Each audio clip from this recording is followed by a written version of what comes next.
പുറപ്പാടിൻ്റെ പുസ്തകം 6ഉം 7ഉം അധ്യായങ്ങൾ. മോശെ ധൈര്യപ്പെടുത്തുന്നു. കർത്താവ് മോശയോട് പറഞ്ഞു, ഞാൻ ഫറവയോട് എന്ത് ചെയ്യുമെന്ന് നീ ഉടനെ കാണും. ശക്തമായ കരത്താൽ നിർബന്ധിതനായി അവൻ അവരെ വിട്ടയക്കും. അവരെ പുറന്തള്ളാതിരിക്കാൻ വയ്യാത്ത നില അവന് വന്നുകൂടും. അവിടുന്ന് തുടർന്നു, ഞാൻ കർത്താവാണ്. അബ്രഹാത്തിനും ഇസഹാക്കിനും യാക്കോബിനും സർവ്വശക്തനായ ദൈവവുമായി ഞാൻ പ്രത്യക്ഷപ്പെട്ടു. എന്നാൽ കർത്താവ് എന്ന നാമത്താൽ ഞാൻ എന്നെ അവർക്ക് വെളിപ്പെടുത്തിയിട്ടില്ല. എങ്കിലും അവർ പരദേശികളായി പാർത്തിരുന്ന കാനാൻ ദേശം അവർക്ക് നൽകുമെന്ന് അവരുമായി ഞാൻ ഉടമ്പടി ചെയ്തിരുന്നു. ഈജിപ്തുകാർ അടിമകളാക്കിയിരിക്കുന്ന ഇസ്രായേൽ മക്കളുടെ ദീനരോദനം ഞാൻ കേട്ടു. എൻ്റെ ഉടമ്പടി ഞാൻ ഓർമ്മിക്കുകയും ചെയ്തു. ആകയാൽ ഇസ്രായേൽ മക്കളോട് പറയുക, ഞാൻ കർത്താവാണ്. ഈജിപ്തുകാർ ചുമത്തിയ ഭാരം നീക്കി നിങ്ങളെ ഞാൻ മോചിപ്പിക്കും. നിങ്ങളുടെ അടിമത്തത്തിൽ നിങ്ങളെ സ്വതന്ത്രരാക്കും. കൈ ഉയർത്തി അവരെ കഠിനമായി ശിക്ഷിച്ച് നിങ്ങളെ വീണ്ടെടുക്കും. ഞാൻ നിങ്ങളെ എൻ്റെ ജനമായി സ്വീകരിക്കും, നിങ്ങളുടെ ദൈവമായിരിക്കുകയും ചെയ്യും. ഈജിപ്തുകാരുടെ ദാസ്യത്തിൽ നിന്ന് നിങ്ങളെ മോചിപ്പിച്ച ഞാനാണ് നിങ്ങളുടെ ദൈവമായ കർത്താവെന്ന് നിങ്ങൾ അറിയും.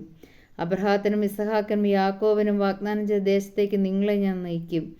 അത് നിങ്ങൾക്ക് അവകാശമായി തരികയും ചെയ്യും. ഞാൻ കർത്താവാണ്. ഇസ്രായേൽ മക്കളോട് മോശ ഇപ്രകാരം പറഞ്ഞെങ്കിലും അവരുടെ മനോവിധയും ക്രൂരമായ അടിമത്വവും നിമിത്തം അവർ അവൻ്റെ വാക്കുകൾ ശ്രദ്ധിച്ചില്ല. കർത്താവ് മോശയോട് കൽപ്പിച്ചു, നീ പോയി ഈജിപ്തിലെ രാജാവായ ഫറവയോട് ഇസ്രായേൽ മക്കളെ വിട്ടയക്കാൻ പറയുക. മോശ കർത്താവിനോട് പറഞ്ഞു, ഇസ്രായേൽ മക്കൾ പോലും ഞാൻ പറയുന്നത് കേൾക്കുന്നില്ല, പിന്നെ ഫറവോ കേൾക്കുമോ? പോരെങ്കിൽ ഞാൻ സംസാരിക്കാൻ കഴിവില്ലാത്തവനുമാണ്. കർത്താവ് മോശയോടും അഹ്റോനോടും കൽപ്പിച്ചു, ഇസ്രായേൽക്കാരെ ഈജിപ്തിൽ നിന്ന് മോചിപ്പിക്കാൻ ഞാൻ നിങ്ങളെ നിയോഗിച്ചിരിക്കുന്നുവെന്ന് ഇസ്രായേൽ മക്കളോടും ഈജിപ്ത് രാജാവായ ഫറവോയോടും പറയുക. മോശയുടെയും അഹ്റോൻ്റെയും പിതൃഗോത്രങ്ങളുടെ തലവന്മാർ ഇവരാകുന്നു. ഇസ്രായേലിൻ്റെ ആദിജാതനായ റൂബൻ്റെ പുത്രന്മാർ ഹനോക്ക്, പല്ലു, ഹെസ്രോൻ, കർമ്മി ഇവരാകുന്നു. റൂബൻ ഗോത്രത്തിലെ തലവന്മാർ ശിമെയോൻ്റെ പുത്രന്മാർ യെമുവേൽ, യാമിൻ, ഓഹദ്, യാക്കീൻ, സോഹാർ. കാനാൻകാരിൽ നിന്നുള്ള ഷാവൂൽ ഇവരാകുന്നു. ശിമെയോൻ്റെ ഗോത്രത്തിലെ കുലത്തലവന്മാർ. കുലങ്ങളനുസരിച്ച് ലേവിയുടെ പുത്രന്മാരുടെ പേരുകൾ ഗർഷോൻ, കൊഹാത്ത്, മൊറാറി. ലേവിയുടെ ജീവിതകാലം 137 വർഷമായിരുന്നു. ഗർഷോൻ്റെ പുത്രന്മാർ ലിബ്നി, ഷിമേയി എന്നിവരും അവരുടെ കുടുംബങ്ങളും. കൊഹാത്തിൻ്റെ പുത്രന്മാർ അമ്രാം, ഇസ്ഹാർ, ഹെബ്രോൺ, ഉസിയേൽ. കൊഹാത്തിൻ്റെ ജീവിതകാലം 133 വർഷമായിരുന്നു. മൊറാറിയുടെ പുത്രന്മാർ മഹ്ലി, മൂഷി. തലമുറയനുസരിച്ച് ലേവിയുടെ കുടുംബങ്ങൾ ഇവയാണ്. അമ്രാം തൻ്റെ പിതൃ സഹോദരിയായ യോക്കേബാദിനെ ഭാര്യയായി സ്വീകരിക്കുകയും അവളിൽ അവന് അഹറോൻ, മോശ എന്നിവർ ജനിക്കുകയും ചെയ്തു. അമ്രാമിൻ്റെ ജീവിതകാലം 137 വർഷമായിരുന്നു. ഇസ്ഹാറിൻ്റെ പുത്രന്മാർ കോർഹ, നെഫേഗ്, സിക്രി. ഉസിയേലിൻ്റെ പുത്രന്മാർ മിഷായേൽ, എൽസാഫാൻ, സിത്രി. അഹ്റോൻ അമ്മീനാദാബിൻ്റെ മകളും നഹ്ഷോൻ്റെ സഹോദരിയുമായ എലീഷബെ ഭാര്യയെ സ്വീകരിക്കും. അവളിൽ അവന് നാദാബ്, അബിഹു, ഏലയാസ്, ഇത്താമർ എന്നീ പുത്രന്മാർ ജനിക്കുകയും ചെയ്തു.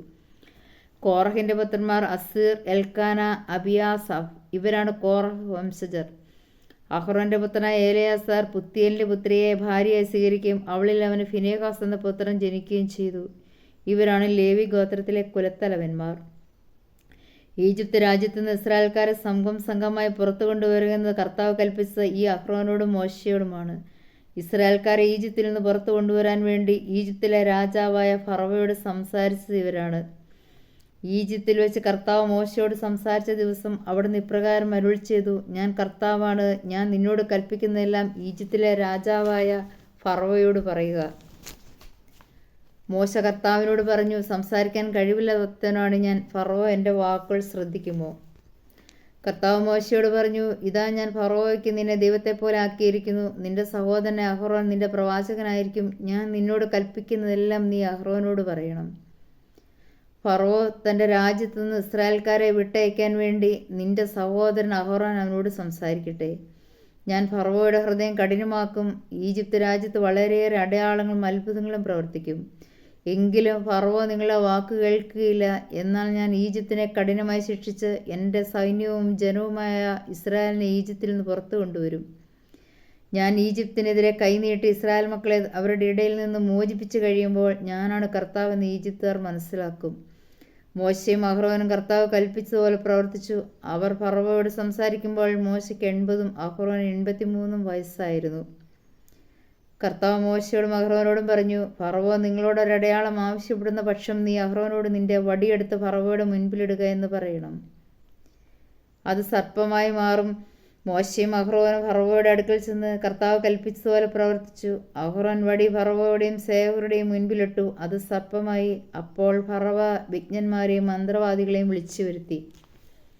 തങ്ങളുടെ മാന്ത്രിക വിദ്യയാൽ ഈജിപ്തിലെ മന്ത്രവാദികളും അപ്രകാരം ചെയ്തു. അവർ ഓരോരുത്തരും തങ്ങളുടെ വടികൾ നിലത്തിട്ടപ്പോൾ അവ സർപ്പങ്ങളായി മാറി. എന്നാൽ അഹ്റോന്റെ വടി അവരുടെ വടികളെ വിഴുങ്ങിക്കളഞ്ഞു. കർത്താവ് പറഞ്ഞതുപോലെ ഫറവോയുടെ ഹൃദയം കഠിനമായി, അവൻ അവരുടെ വാക്ക് കേട്ടില്ല. കർത്താവ് മോശയോട് പറഞ്ഞു, ഫറവോ കഠിനഹൃദയനായി തീർന്നിരിക്കുന്നു, അവൻ ജനത്തെ വിട്ടയക്കാൻ വിസമ്മതിക്കുന്നു. രാവിലെ നീ ഫറവോയുടെ അടുത്തേക്ക് പോവുക. അവൻ നദിയിലേക്ക് ഇറങ്ങുമ്പോൾ നീ നദീതീരത്ത് അവനെ കാത്തു നിൽക്കണം. സർപ്പമായി മാറിയ വടിയും കയ്യിലെടുത്തുകൊള്ളുക. നീ അവനോട് പറയണം, ഹെബ്രായരുടെ ദൈവമായ കർത്താവ് എന്നെ നിന്റെ അടുത്തേക്ക് അയച്ചത് മരുഭൂമിയിൽ എന്നെ ആരാധിക്കാൻ എൻ്റെ ജനത്തെ അയക്കുക എന്ന് ആവശ്യപ്പെടാനാണ്. എന്നാൽ നീ ഇതുവരെ അത് അനുസരിച്ചില്ല. കർത്താവ് പറയുന്നു, ഞാനാണ് കർത്താവെന്ന് ഇതിനാൽ നീ മനസ്സിലാക്കും. ഇതാ, എൻ്റെ കയ്യിലുള്ള വടി കൊണ്ട് ഞാൻ നൈലിലെ ജലത്തിന്മേലടിക്കും. ജലം രക്തമയമായി മാറും. നദിയിലെ മത്സ്യങ്ങൾ ചത്തുപോകും. നദി ദുർഗന്ധം വമിക്കും. നദിയിൽ നിന്ന് വെള്ളം കുടിക്കാൻ ഈജിപ്തുകാർക്ക് കഴിയാതെ വരും. കർത്താവ് മോശയോട് ആജ്ഞാപിച്ചു, അഹ്റോനോട് പറയുക, നീ വടി കയ്യിലെടുത്ത് നിന്റെ കൈ ഈജിപ്തിലെ ജലത്തിന്മേൽ, അവിടുത്തെ നദികളുടെയും അരുവികളുടെയും കയങ്ങളുടെയും കുളങ്ങളുടെയും മേൽ നീട്ടുക. ജലം രക്തമായി മാറും. ഈജിപ്തിലെങ്ങും മരപ്പാത്രങ്ങളിലും കൽപ്പാത്രങ്ങളിൽ പോലും രക്തം കാണപ്പെടും. കർത്താവ് കൽപ്പിച്ചതുപോലെ മോശയും അഹ്റോനും പ്രവർത്തിച്ചു. ഫറവോയുടെയും അവൻ്റെ സേവകരുടെയും മുൻപിൽ വെച്ച് അവൻ വടി ഉയർത്തി നദീജലത്തിന്മേൽ അടിച്ചു. നദിയിലുണ്ടായിരുന്ന ജലമെല്ലാം രക്തമായി മാറി. നദിയിലെ മത്സ്യമെല്ലാം ചത്തൊടുങ്ങി.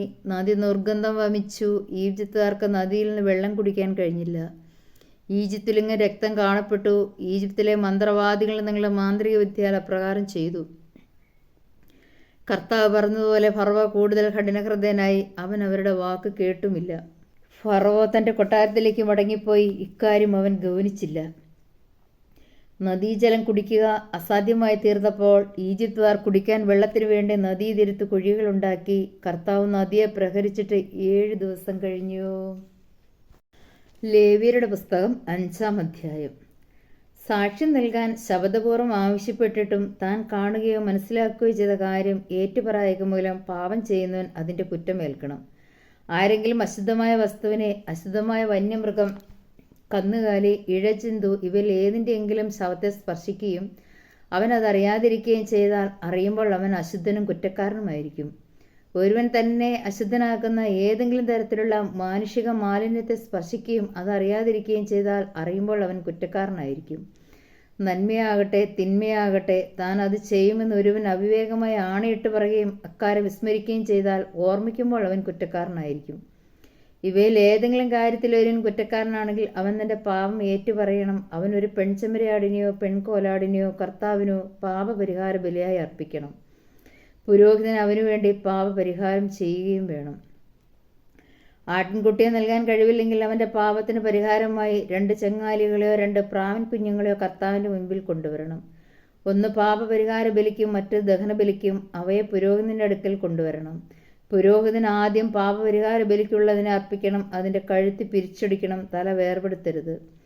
ബലിയർപ്പിച്ച പക്ഷിയുടെ കുറേ രക്തമെടുത്ത് പുരോഹിതൻ ബലിപീഠത്തിൻ്റെ പാർശ്വത്തിൽ തളിക്കണം. ശേഷിച്ച രക്തം ബലിപീഠത്തിൻ്റെ ചുവട്ടിൽ ഒഴുക്കിക്കളയണം. ഇത് പാപപരിഹാര ബലിയാണ്. രണ്ടാമത്തേതിന് വിധിപ്രകാരം ദഹനബലിയായി അർപ്പിക്കണം. പുരോഹിതൻ അവന് വേണ്ടി പാപപരിഹാരം ചെയ്യണം. അപ്പോൾ കുറ്റം ക്ഷമിക്കപ്പെടും. 2 ചെങ്ങാലികളെയോ 2 പ്രാവിൻ കുഞ്ഞുങ്ങളെയോ നൽകാൻ കഴിവില്ലെങ്കിൽ താൻ ചെയ്ത പാപങ്ങൾക്ക് പരിഹാരമായി 1 ഏഫായുടെ 10-1 നേരിയ മാവ് അവൻ പാപപരിഹാര ബലിക്കായി നൽകണം. പാപപരിഹാര ബലിക്ക് വേണ്ടിയുള്ളതാകിയാൽ അതിൽ എണ്ണയൊഴിക്കുകയോ കുന്തിരുക്കമിടുകയോ അരുത്. അത് പുരോഹിതൻ്റെ അടുക്കൽ കൊണ്ടുവരണം. പുരോഹിതൻ അതിൽ നിന്ന് സ്മരണാംശമായി 1 കൈ മാവ് എടുത്ത് കർത്താവിനുള്ള ദഹനബലിയായി ബലിപീഠത്തിൽ വെച്ച് ദഹിപ്പിക്കണം. ഇത് പാപപരിഹാര ബലിയാണ്. മേൽ പറഞ്ഞവയിൽ ഒരുവൻ ചെയ്ത പാപത്തിന് പുരോഹിതൻ അവന് വേണ്ടി പരിഹാരം ചെയ്യണം. അപ്പോൾ കുറ്റം ക്ഷമിക്കപ്പെടും. ശേഷിച്ച മാവ് ധാന്യബലിയിൽ എന്നതുപോലെ പുരോഹിതനുള്ളതാണ്. കർത്താവ് മോശയോട് അരുളി ചെയ്തു, കർത്താവിന് നൽകേണ്ട കാണിക്കയുള്ള കാര്യത്തിൽ ആരെങ്കിലും അറിയാതെ തെറ്റ് ചെയ്താൽ വിശുദ്ധ മന്ദിരത്തിലെ നിരക്കനുസരിച്ച് നീ നിശ്ചയിക്കുന്നത്ര ഷെക്കൽ വെള്ളി വിലയുള്ള ഊനമറ്റ ഒരു മുട്ടാടിനെ ആട്ടിൻ പറ്റത്തിൽ നിന്ന് പ്രായശ്ചിത്ത ബലി അർപ്പിക്കണം. വിശുദ്ധ വസ്തുക്കൾക്ക് നഷ്ടം വരുത്തുന്നവൻ പരിഹാരത്തുകയും അതിൻ്റെ 5-1 കൂടി പുരോഹിതനെ ഏൽപ്പിക്കണം. പുരോഹിതൻ പ്രായശ്ചിത്ത ബലിക്കുള്ള മുട്ടാടിനെ അർപ്പിച്ച് അവനു വേണ്ടി പാപപരിഹാരം ചെയ്യട്ടെ, അപ്പോൾ അവൻ്റെ കുറ്റം ക്ഷമിക്കപ്പെടും. കർത്താവ് വിലക്കിയിട്ടുള്ളവയിൽ ഏതെങ്കിലും ഒന്ന് പ്രവർത്തിച്ച് പാപം ചെയ്യുന്നവൻ അറിയാതെയാണത് ചെയ്തെങ്കിൽ തന്നെയും കുറ്റക്കാരനാണ്.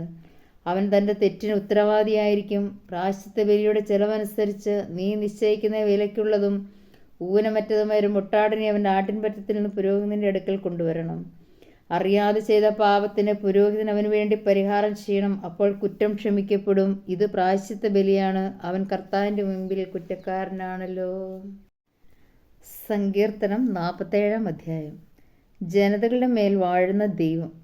ജനതകളെ കരഘോഷം മുഴക്കുവിൻ, ദൈവത്തിൻ്റെ മുൻപിൽ ആഹ്ലാദാരവം മുഴക്കുവിൻ. അത്യുന്നതനോട് കർത്താവ് ഭീതിതനാണ്. അവിടുന്ന് ഭൂമി മുഴുവൻ്റെയും രാജാവാണ്. അവിടുന്ന് രാജ്യങ്ങളുടെ മേൽ നമുക്ക് വിജയം നേടിത്തന്നു, ജനതകളെ നമ്മുടെ കാൽ കീഴിലാക്കി.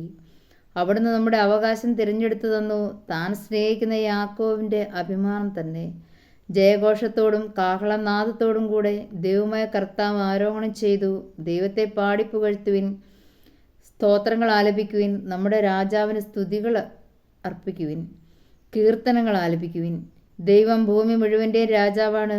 സങ്കീർത്തനം കൊണ്ട് അവിടുത്തെ സ്തുതിക്കുവിൻ. ദൈവം ജനതകളുടെ മേൽ വാഴുന്നു. അവിടുന്ന് തൻ്റെ പരിശുദ്ധ സിംഹാസനത്തിലിരിക്കുന്നു.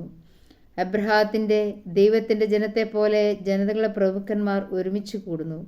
ഭൂമിയുടെ രക്ഷാകവചങ്ങൾ ദൈവത്തിന് അധീനമാണ്. അവിടുന്ന് മഹോന്നതനാണ്.